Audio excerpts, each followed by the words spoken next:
Porque la medida cautelar en el fuero penal adolescente sí tiene un fin educativo. ¿Entendés? Entonces en el adulto, vos estás preso, no importa, vos estás guardado o no.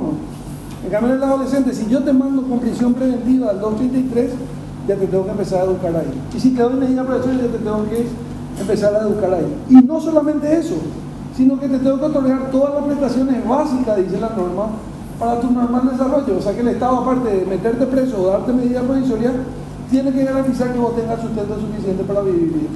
Se cumple, ni por si acaso.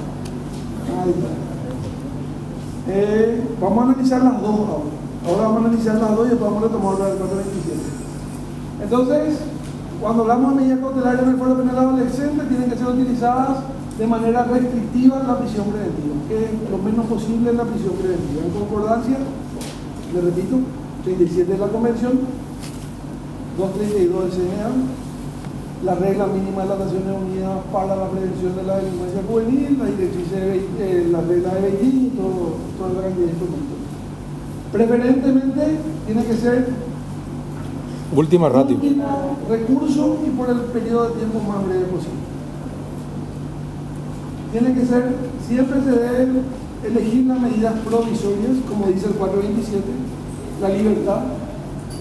Ejemplo, una supervisión estricta de la familia, asignación a un familiar o la internación en un hogar o establecimiento. Eso dice el 232, como medidas provisorias. Diferentes lugares de cumplimiento de la prisión preventiva de adultos o recintos separados. ¿Qué es lo que pasa? Como el 242 dice, el 232 dice, la integración en un hogar adecuado. Los perros, por ejemplo, decían, yo te voy a dar una medida provisoria y te voy a internar en un hogar adecuado. El hogar adecuado se llama Centro Educativo Itahuato. Y eso se llama fraude de etiqueta. Entonces se invierte, o sea, espectacular, no se llama pues cárcel. Entonces yo digo, te interno en un hogar adecuado. El hogar adecuado para vos es Centro Educativo. Centro Educativo. Virgen del Fátima, cárcel. ¿Qué pasó? Nosotros nos fuimos a Villarrica a instalar un programa de mediación. Y en Villarrica no había ni un adolescente privado de su libertad, nadie podía creer. Ya les conté, me parece esto. Y bueno, y ahí la ministra Pucheta estaba muy feliz, pero los mismos estaban todos presos. Solamente que todos estaban internados en un hogar adecuado que era la cárcel. No hay un problema. Por eso, diferentes lugares de cumplimiento de la prisión preventiva de adultos y recintos separados. Todos los adolescentes, como los adultos también, pero más énfasis en los adolescentes, están ilegítimamente privados de libertad, ya que no cumplen ninguna de las reglas de privación de libertad adolescente. No podría haber un adolescente privado de su libertad con un procesado, con un condenado. Acá se cumple mujeres por un lado, varones por un lado, mayores con menores, pero no se cumple el procesado con el condenado. Y eso es sumamente importante para el adolescente, porque el adolescente absorbe mucho más todo ese problema. Y hasta hace poco, hasta hace unos años atrás, había cárcel en Ciudad del Este, la cárcel era, el correccional estaba al lado de la cárcel de mayores, o sea, el centro educativo. Y tenemos esos problemas. Buen Pastor está al lado de Virgen del Fátima y son lugares de adultos y de niños, de adolescentes. Entonces ese es un problema, yo les cuento que es un problema. Entonces las medidas cautelares siempre tienen que ser utilizadas periodo breve, como último recurso, siempre tiene que ser diferente al adulto, tiene que buscarse salidas, cualquier tipo de salidas que no sea la prisión.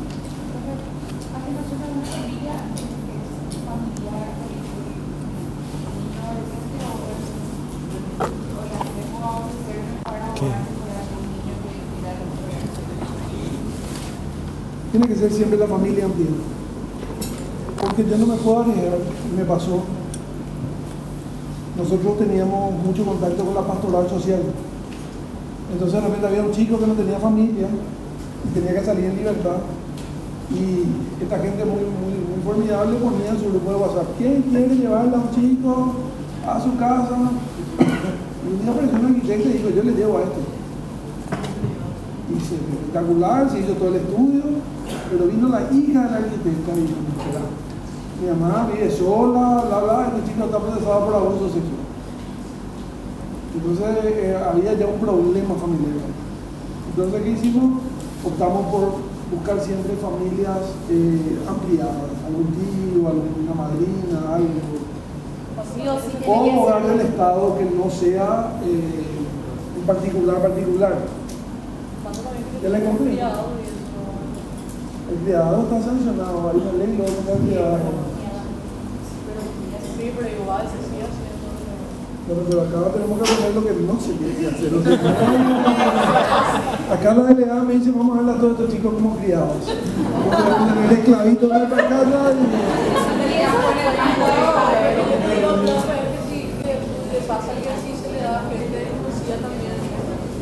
No. Pero no se le puede. No se le puede dar, pero tampoco está prohibido que yo te diga, vamos a decir, no, yo... Sí o sí, porque ni otro Nosotros teníamos un programa de justicia restaurativa y una de las funcionarias, yo calculo que se enamoró luego el chico, tenía 17 años y le quería llevar a su casa a toda costa y le quería adoptar ya después y le dije, ahí ya tuve que parar la máquina porque se genera, o sea, yo no digo que ella se haya enamorado ni nada, el vínculo es muy fuerte, pero eso dura muy poco tiempo, o sea, no es que ella está haciendo un proceso de adopción, hay que tener cuidado con eso. No, yo no me metería en cualquier lado. Procedimiento para las medidas cautelares. No regula, el Código de la Niñez y la Adolescencia no regula un procedimiento de medidas cautelares de los adolescentes, por lo que las normas aplicables son las contenidas en la primera parte del Código Procesal Penal. Aquí aplicamos la primera parte del Código Procesal Penal. Medidas cautelares con la especialidad establecida en el título cuarto, procedimiento para menores, el libro segundo, procedimientos especiales, que es lo que estamos viendo, procedimiento especial 425. Este es el ejemplo que le dije del 239, la antinomia con el 427, que ya saben. ¿Cuáles son las medidas cautelares? Esto yo no les tendría que decir, pero las medidas cautelares son de carácter personal y de carácter real. La medida de carácter personal, esto yo no le voy a preguntar, porque esto no corresponde. Las de carácter personal son la prisión, las medidas de carácter real son la fianza, la hipoteca y todo eso que yo te puedo dar si te quiero dar tu libertad, bueno, darle, traerme un bien y yo... El famoso fianza real. Fianza real, voy a pagar, Entonces, esos son los tipos de medidas cautelares.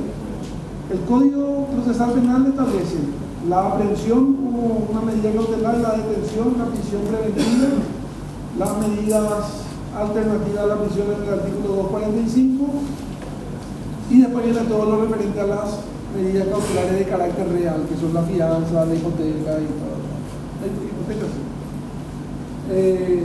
Bueno, eso para que tengan una idea de que ahí nos regimos en general por el Código Procesal Penal, pero en particular por el artículo 427 en cuanto a esas medidas.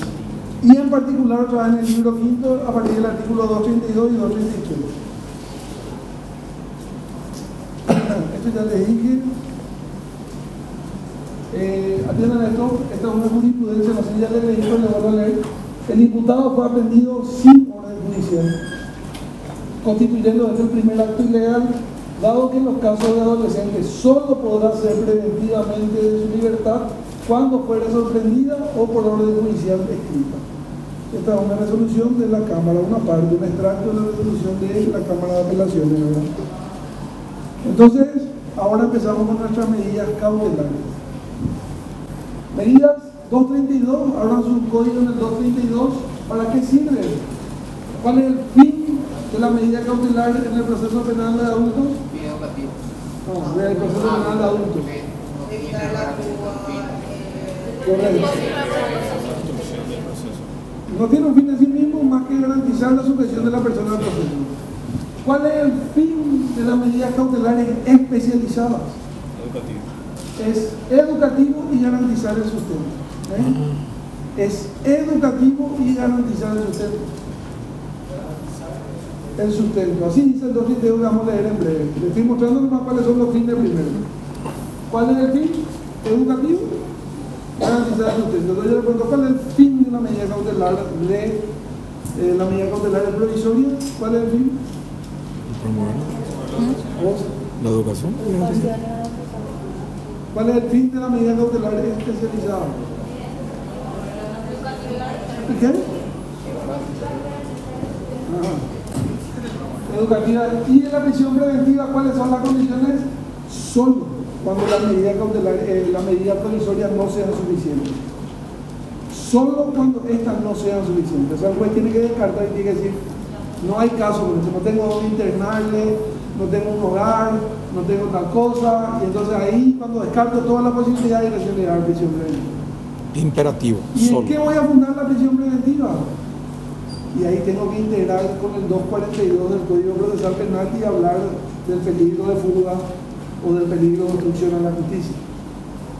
Y ahí entramos en un problema muy grave, porque ¿qué adolescente está capacitado para obstruir un proceso? Tiene que ser un adolescente demasiado capo. O sea, obstrucción significa que yo soy el jefe de una empresa y salgo y le amenazo a todos los funcionarios para que nadie declare en mi contra. Pero si es, por ejemplo, perdón, doctor. Sí. Si es, por ejemplo, el jefe de una pequeña pandilla cuyos cómplices no van a ir a declarar en contra de él, por ejemplo, ahí podría ser. Perfecto, ese es el ejemplo, pero tenemos que encontrar la Sí, pandilla. claro, no. No, el ejemplo es correcto, es así, pero la mayoría de estos chicos cometen hechos episódicos una sola vez, 2 veces, no es que están agavillados, entonces no se van a escapar, ni se van a, digo yo, pero no sé. Profe, ¿podría ser un adolescente que si yo con mucho dinero o no dinero, sino ponerle que sea algo así como un influencer o que tenga presencia en internet y que si yo mucha gente vaya a salir a su favor en un proceso donde él es culpable? El hijo del Pacho. Un pollo Un yaca. me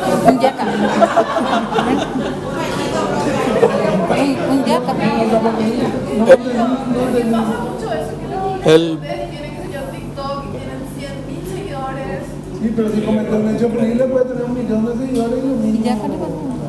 Sí, pero O sea, yo lo que busco es, si yo soy fiscal, voy a buscar prueba de cargo, o sea, puede tener 1000 testigos que vienen a hablar bien de vos, pero a mí me importa el hecho punible, no que todo el mundo ahí te quiera.